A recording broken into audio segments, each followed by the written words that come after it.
I always thought I knew what love was supposed to look like. My story actually starts when I was just 5 years old.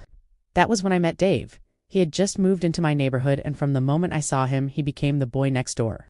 We were inseparable, the kind of kids who played together every day, shared secrets, and dreamed about the future. Our parents used to joke that someday we'd get married, and for me, it didn't feel like a joke.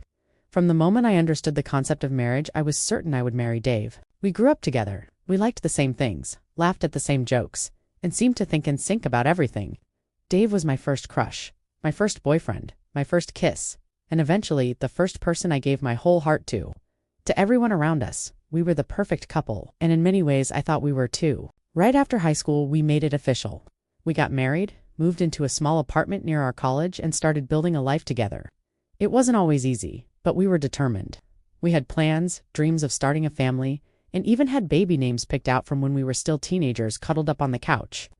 On our 6th anniversary, we promised each other that the next year we would start trying for a baby.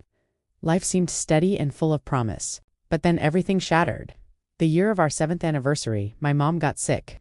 I went to stay with her for a while, helping her recover. I planned something special for Dave to celebrate when I came back. I wanted to surprise him to remind us both of the love we'd shared since childhood. But instead, I walked into the worst moment of my life. I opened the bedroom door and found him in our bed with another woman.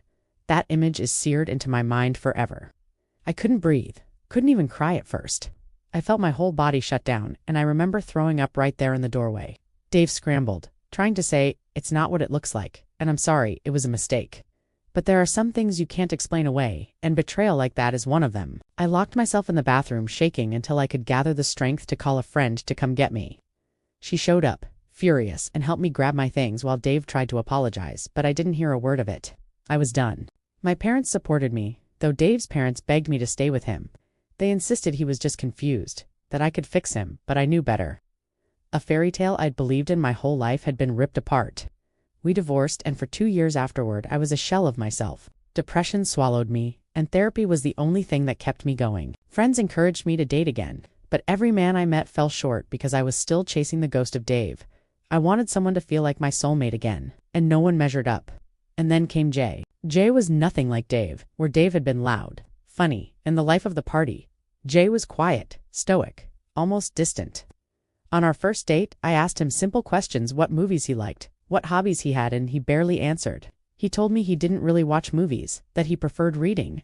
He didn't ask much about me except my education and work.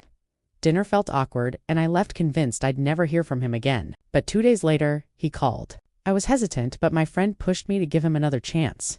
The second date went better, the third even better than that. Slowly, Jay opened up. He wasn't overly charming, but he was consistent.